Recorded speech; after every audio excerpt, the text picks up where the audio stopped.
গাড়িতে বসে তিথি মুখ ফুলিয়ে বাইরের দিকে তাকিয়ে বসে আছে। তার কারণটা হলো নিলয় কিছুক্ষণ আগে তাকে জোর করে গাড়িতে বসিয়ে 1 ঘন্টা যাবৎ ড্রাইভিং করেই যাচ্ছে, কিন্তু কোথাও থামার নামই নেই। এদিকে যে দেরি হয়ে যাচ্ছে বাড়ি ফিরতে সে খবর তার মনেই নেই। এখন বাড়িতে না ফিরলে সবাই টেনশন করবে, কিন্তু সেটা তো এই মুখপোড়া বাদর বুঝতেই চাইছে না। তখন থেকে জিজ্ঞাসা করে যাচ্ছে যে তারা কোথায় যাচ্ছে, কিন্তু কোন উত্তর তো দিলই না, উল্টে একটা বর্ষর ধমক দিয়ে চুপ করিয়ে দিল।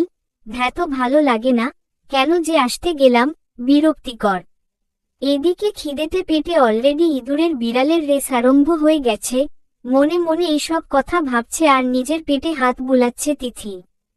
নিলয় কিছুক্ষণ ধরে ব্যাপারটা খেয়াল করছে যে তিথি তার পেটে হাত দিয়ে বসে আছে আর মনে মনে কি সব বিড়বিড় করছে। সে তো এতক্ষণ ব্যস্ত ছিল তিথিকে দেখতে, কতদিন সে তাকে মন ভরে দেখেনি, কতদিন তার এই বাচ্চা বাচ্চা এক্সপ্রেশনগুলো সে দেখেনি। আবার এটা ভেবেও খুব কষ্ট লাগছে যে কিছুক্ষণ পর আবার সে তাকে ছেড়ে চলে যাবে।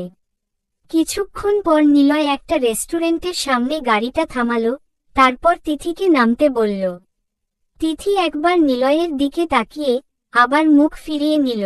তারপর বলল, আমি কোথাও যাব না, আমাকে আপনি বাসায় দিয়ে আসুন।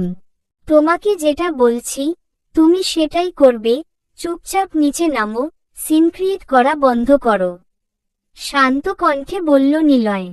এবার তিথি কিছুটা রেগে গিয়ে বলল, আমি আপনার কোন কথাই শুনতে চাইছি না, আমাকে আপনি এক্ষুনি আমার বাসায় দিয়ে আসবেন। নিলয় তিথির দিকে রাগী চোখে তাকিয়ে দাঁতে দাঁত চেপে বলল, তুমি নামবা কি না, আর একবার যদি আমাকে বলতে হয়েছে তাহলে আমি তোমাকে কোলে তুলে নিয়ে যাব, বুঝতে পেরেছ? নিলয়ের এরকম কথায় তিথি নিলয়ের দিকে ড্যাব ড্যাব চোখে তাকিয়ে থাকল, তারপর আর কিছু না বলে চুপচাপ গাড়ি থেকে নেমে গেল। তিথির খুব রাগ হচ্ছে নিলয়ের উপর, মনে হচ্ছে এই মুহূর্তে নিলয়ের মাথা ফাটিয়ে দিতে। তিথির সামনে 15 থেকে 16 ধরনের খাবারের আইটেম সাজানো আছে আর তাকে নাকি সব খাবারগুলো শেষ করতে হবে, তবেই সে বাসায় যেতে পারবে। তিথি আর কিছু না ভেবে খাওয়া শুরু করল, এমনিতেই তার খুব ক্ষুধা পেয়েছিল।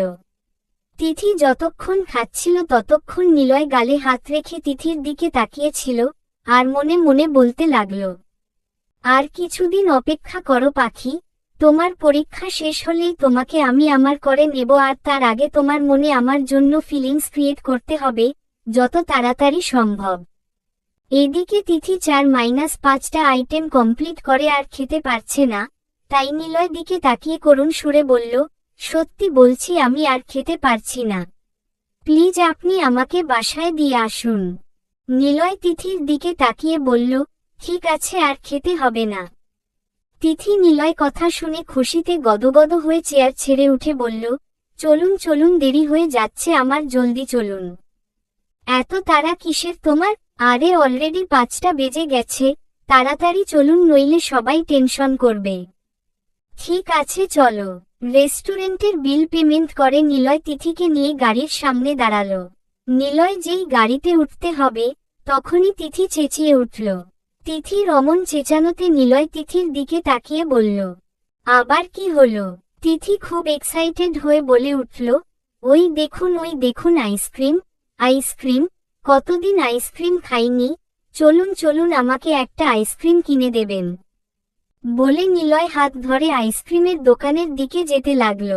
আইসক্রিমের দোকান দেখে নিলয় নাক সিটকে নিল, তারপর বলল, ছি ছি, তুমি এইসব স্ট্রিট ফুড খাবা নাকি? দেখো এটা শরীরের পক্ষে খারাপ, এগুলা আনহেলদি। তুমি চলো আমার সাথে, আমি তোমাকে আইসক্রিম পার্লারে নিয়ে যাচ্ছি, সেখান থেকে যত ইচ্ছা তুমি আইসক্রিম খাবা। না, আইসক্রিম যদি খেতেই হয় আমি এইখান থেকেই খাবো, নইলে খাবো না, আর আপনাকেও আমার সাথে খেতে হবে, চলুন। এই বলে নিলয়ের হাত ধরে টানতে লাগল। নিলয়ের কি করবে কিছু ভেবে না পেয়ে সেই রাস্তার পাশে দাঁড়ানো আইসক্রিম দোকান থেকেই আইসক্রিম কিনতে হলো, আবার তিথির জন্য আইসক্রিম খেতেও হলো। এরপর নিলয় তিথিকে তার বাসার সামনে দিয়ে এলো। যেহেতু তিথি বলেছিল যে সে ছুটির পর মিতুদের বাড়ি যাবে, তাই কেউ আর তাকে কোনো প্রশ্ন করেনি। রাতে আবার নিলয়ের সাথে কিছুক্ষণ ফোনে কথা বলে ঘুমিয়ে পড়ল। পরের দিন সকাল 8টার সময় মিতু তিথিদের বাসায় এলো। তিথি তখন ঘুমাচ্ছিল, তাই তিথির মামির সাথে কিছুক্ষণ কথা বলে তিথির রুমে চলে গেল। মিতু গিয়ে অনেক কষ্টে তিথিকে তুলল। তিথি ঘুম জড়ানো কণ্ঠে মিতুকে দেখে বলতে লাগল, উফ, এই ফকিন্নি, তোকে আমি আমার বাড়িতে আজকে আসতে বলেছি বলে, এই না যে তুই এত ভোরবেলা উঠে আমার বাড়ি চলে এসে আমার সাধের ঘুমটাকে নষ্ট করে দিবি। কি ভয়ে চিৎকার করা মুখ এটা ভোরবেলা? কটা বাজে জানিস তুই? 8টা। কি 8টা বাজে আর তুই আমাকে এখন ডাকছিস? তোর মতন দোস্ত যেন আর কারো না হয়। বাহ তিথু, তুই আমাকে এমন কথা বলতে পারলি, আমি তো এসেই তোকে ডাকলাম, তুই তো এতক্ষণ পড়ে পড়ে ঘুমাচ্ছিলি। কিছুটা মন খারাপ করে বলল মিতু। আরে আমার ভবিষ্যৎ ভাবি ননদের উপর এত রাগ করতে নেই, মিতুর গাল দুটো টেনে বলে তিথি। যা কি যে বলিস না। কিছুটা লজ্জা পেয়ে যায় মিতু। ওহো, এখন লজ্জা পেলে হবে, পরে তো দেখা যাবে আপনাকে খুঁজেই পাওয়া যাবে না। আর কিছুক্ষণ কথা বলে তিথি ফ্রেশ হতে চলে গেল। ফ্রেশ হয়ে মিতুকে সাথে নিয়ে ব্রেকফাস্ট করতে নিচে গেল। ব্রেকফাস্ট টেবিলে সবাই বসে আছে শুধু আশফি ছাড়া। কিছুক্ষণ পর আশফি চলে এলে ব্রেকফাস্ট শুরু করল সবাই। আশফি মিতুকে দেখে বলল, আরে তুই কখন এলি? এই তো ভাইয়া কিছুক্ষণ আগে। ও, তা পড়াশোনা কেমন চলছে তোর? আমাদেরটা তো পড়াশোনার ওপর দিয়ে যায়। ভাইয়া, হোয়াট ইজ দিস? তুমি আমার বেস্টুর সামনে আমাকে এমন ইনসাল্টও করতে পারলে? তোমার দিয়ে এই ব্যবহার আমি আশা করিনি। দেখো, তোমার বিয়ে হবে না, আর যদি বিয়ে হয় তো আমার পছন্দের মেয়ের সাথেই বিয়ে হবে। তুই বিয়ে দিলেও আমি বিয়ে করব না, তোর পছন্দ আমার ভালোই জানা আছে। আর আমার বিয়ের চিন্তা না করে নিজের বিয়ের চিন্তা কর, বলে তিথির মাথায় একটা চাটি মারল। উফ মামি, দেখো তোমার গুন্ধর ছেলে আমাকে মারছে, মাথায় হাত বুলাতে বুলাতে বলে তিথি। এই কেন রে, তুই ওকে মারছিস? তোর আর তোর বাবার জ্বালায় আমার মেয়েটা একটু শান্তি মতো এই বাড়িতে থাকতে পারবে না দেখছি। আমার আর আমার ছেলের জ্বালায় নয়, তোমার আর তোমার ভাগ্নির জ্বালায় আমাদের এই বাড়িতে থাকার জন্যেই। তুমি আর বেশি কথা বলো না, প্যারিসে নিয়ে যাবে বলে তো এখনো সেখানে নিয়ে যেতে পারলে না, আবার বড় বড় কথা। মামির কথায় সবাই হো হো করে হেসে উঠল আর মামা করুণ চোখে মামির দিকে তাকিয়ে থাকল। তিথির মিতুর উপর প্রচণ্ড রাগ হচ্ছে কখন থেকে, সে বলছে যে ভাইয়াকে গিয়ে বলতে তাদের ঘুরতে নিয়ে যাওয়ার জন্য, কিন্তু সে কিছুতেই যেতে চাইছে না। শেষে তিথি রেগে গিয়ে বলল, এই শেষবার তুই যাবি কি বল? দেখ তিথু, এমন রাগ করিস না, আমি যেতে পারবো না, আমার খুব ভয় করছে। তুই যদি না যাস তো আজ থেকে তোর সাথে আমার সব সম্পর্ক শেষ। আর কিছু ইমোশনাল ব্ল্যাকমেইল করার পর মিতু রাজি হলো ভাইয়ার কাছে যাবার জন্য। মিতু আশফির রুমের সামনে দাঁড়িয়ে আছি অনেকক্ষণ ধরে, কিন্তু রুমে ঢোকার সাহস পাচ্ছে না। এবার তিথি মিতুকে ঠাস করে ঠেলে দিল আশফির রুমে।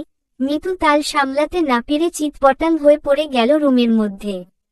মিতুকে ওইভাবে পড়ে যেতে দেখে তিথি সেখানে আর না দাঁড়িয়ে এক ছুটে নিজের রুমে চলে গেল। আশফি তখন সবেমাত্র শাওয়ার নিয়ে বাইরে বেরিয়েছে, গায়ে শুধু তাওয়াল জড়ানো অবস্থায়। দরজার সামনে আওয়াজ হতে পিছনে ফিরে দেখল মিতু পড়ে গিয়েছে আর ওঠার চেষ্টা করছে। তা দেখে সঙ্গে সঙ্গে আশফি মিতুর পাশে গিয়ে বসল আর বলল, কি হয়েছে? আর এইভাবে পড়লি কিভাবে? দেখি দেখি। মিতু এতক্ষণ আশফিকে খেয়ালি করেনি, এবার সে আশফির দিকে তাকাতেই তার হার্টবিট 100 কিলোমিটার বেগে ধুকপুক করতে লাগল। আশফিকে এই অবস্থায় দেখবে সে কোনোদিন ভাবতেই পারেনি। সবকিছু গুলিয়ে যাচ্ছে তার। জিম করা সাদা ধবধবে উন্মুক্ত শরীরে শুধু একটা টাওয়াল জড়ানো, আর পুরো শরীরে বিন্দু বিন্দু জলের ফোঁটা দেখেই বোঝা যাচ্ছে সদ্য শাওয়ার নিয়ে বেরিয়েছে। মাথা ভর্তি চুলগুলো থেকে টপটপ করে জল পড়ছে, অপূর্ব সুন্দর লাগছে দেখতে। এমনিতেই আশফিকে খুব সুন্দর দেখতে, টিকালো নাক, সুঠাম দেহ, 6 ফিট লম্বা, মাথা ভর্তি কুচকুচে কালো চুল, মায়াবী এক জোড়া চোখ, আর চোখের সৌন্দর্য আরও ফুটে ওঠে যখন সে তার চোখে চশমা পরে পুরো ডাক্তার ডাক্তার ভাব চলে আসে তখন। সব মেয়েরাই তাকে গিলে খায়, এটা মিতুর একদম সহ্য হয় না। মিতু আশফির দিকে এক দৃষ্টিতে তাকিয়ে আছে। মিতুর অমন তাকানো দেখে আশফির খেয়াল হলো যে সে শরীরে শুধু একটা টাওয়াল জড়িয়ে আছে, তাই সে তাড়াতাড়ি উঠে খাটের উপর থেকে তার টি-শার্টটা পরে নিল, তারপর মিতুর কাছে এসে তার হাত ধরে তাকে তুলে খাটে বসিয়ে দিল। আচমকা পড়ে যাওয়ায় মিতু হাতে খানিকটা ব্যথা পেয়েছে, ছিঁড়েও গিয়েছে। আশফি তার ড্রয়ার থেকে ফার্স্ট এইড বক্সটা নিয়ে এসে মিতুর হাতে ওষুধ দিতে লাগল, আর বলতে লাগল, সাবধানে কোন কাজ করতে পারিস না। তুই আর তিথি দুজনেই একই রকম, একটু সাবধানে হাঁটাচলা করলে কি হয় বলতো তোদের। আশফি এতগুলো কথা বলছে কিন্তু মিতুর সেদিকে কোন খেয়ালই নেই, সে তো একদৃষ্টিতে তাকিয়ে আছে আশফির দিকে। আর এদিকে তিথি আনন্দে নিজের ঘরে এসে নাচতে লাগল, সে তো ইচ্ছা করেই মিতুকে অমন খেলা দিয়েছিল। হঠাৎই তিথির ফোন বেজে উঠল, ফোনটা হাতে নিয়ে সে অবাক হয়ে তাকিয়ে রইল, এখন সে কি করবে? চলবে।